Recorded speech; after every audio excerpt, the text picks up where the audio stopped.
En este vídeo vamos a terminar de estudiar los compuestos ternarios, en concreto con las oxisales. Las oxisales van a ser compuestos que van a resultar de la combinación de un anión, fruto de un oxoácido, como hemos visto en vídeos anteriores, y de un catión, que puede ser un catión complejo o un catión sencillo de los que vimos al principio de la unidad. Pues bien, en las oxisales vamos a tener, por tanto, que combinar un catión y un anión, de manera que vamos a terminar compensando las cargas y la suma total de las cargas será 0, ya que se trata de sales neutras. Para formular estas sales, de forma genérica vamos a dar una fórmula. Sin embargo, habrá que ir estudiando luego cada caso particular. De forma general diremos que tenemos Ma, Xb o C con la valencia aquí del metal. Es decir, es como si cogemos un oxoácido y cambiamos un metal, habitualmente, que es lo que forman los cationes, por el hidrógeno. De manera que tenemos que tener en cuenta que el metal también tiene su propia carga y la consideraremos en esta parte de aquí. Esto no es más que una forma, como ya vimos al inicio de la unidad, de compensar las cargas. Tengo lo que aporta carga positiva, que en este caso es el metal, y tengo lo que aporta carga negativa, que en este caso es el anión, de manera que intercambio, como ya hemos visto, las valencias. Para nombrar este tipo de compuestos, pues tendré que hacer uso del nombre que ya le he dado al anión y del nombre que ya le he dado al catión. De manera que el nombre final será el nombre del oxoanión, es decir, del anión que procede del oxoácido correspondiente, el nombre del catión correspondiente, seguido del número de oxidación, que como ya sabemos va entre paréntesis y con números romanos. Vamos a resolver ahora algún ejemplo. Vamos a resolver un ejemplo de oxisal, cómo a partir de un nombre puedo llegar a una fórmula.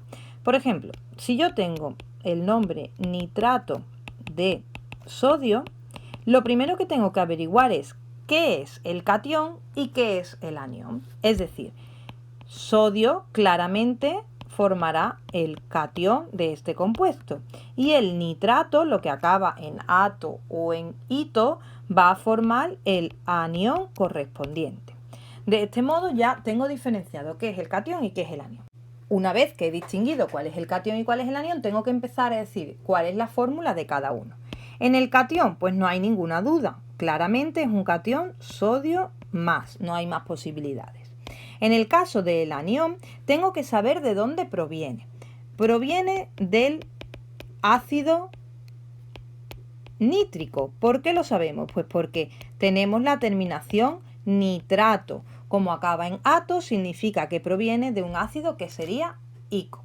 Pues bien, ¿cuál es el ácido nítrico? El ácido nítrico ya sabemos que proviene del nitrógeno. El nitrógeno tiene dos posibilidades, 3 y 5. Con la 3 usábamos oso, con la 5 usábamos ico, de manera que estamos en esta posibilidad.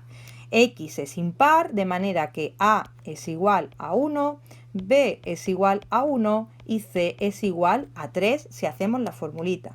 De manera que el ácido nítrico será HNO3. Pero yo no tengo el ácido nítrico, tengo el nitrato, de manera que del ácido nítrico le tengo que arrancar todos los hidrógenos porque en la molécula no aparece la palabra hidrógeno y me quedaré con el NO3 menos. Y este sí ya será el ion nitrato, que sumado al ion sodio me va a resultar en el compuesto final. Juntando ambos dos, es decir, el catión y el anión, pues tendré por un lado, en primer lugar coloco el elemento metálico, como ya sabemos, en segundo lugar coloco el anión y por último intercambio las valencias, que como en este caso es 1 y 1, se quedarían así. Y este es el nitrato de sodio.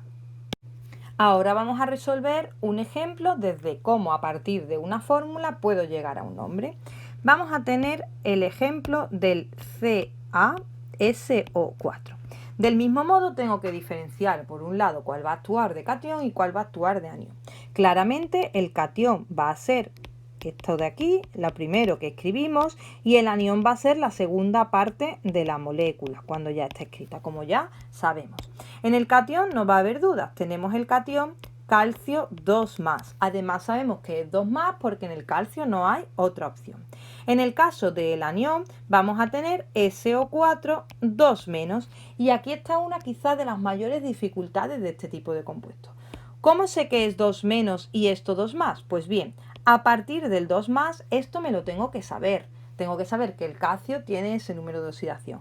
Y como vemos que el compuesto es neutro, el 2+ tiene que estar compensado necesariamente con el 2-. Una vez que ya tengo claro cuál es el anión, tengo que saber de qué ácido proviene. Recordamos, el anión tiene tantas cargas negativas como hidrógenos tenía la molécula, de manera que proviene de un ácido que era así. Y aquí ya tendré un ejercicio típico de los ácidos, es decir, un ejercicio en el que tengo que averiguar cuál es el estado de oxidación del átomo central. Si yo hago este cálculo me va a dar que X es igual a 6. De manera que voy a tener, sabiendo que en el azufre hay 3 posibilidades, 2, 4 y 6, voy a tener que en la primera hipooso, en la segunda oso y en la tercera ico. Estoy en la tercera opción, de manera que este ácido se va a llamar ácido sulfúrico.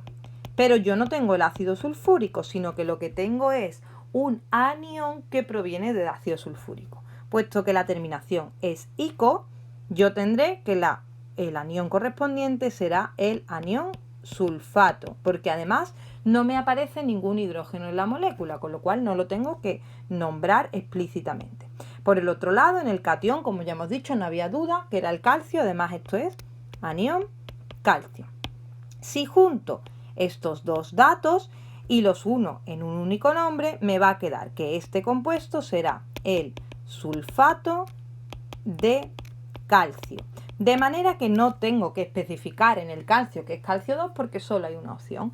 Si hubiera más de una opción, pues sí que aquí tendría que especificar el número de oxidación entre paréntesis y con números romanos.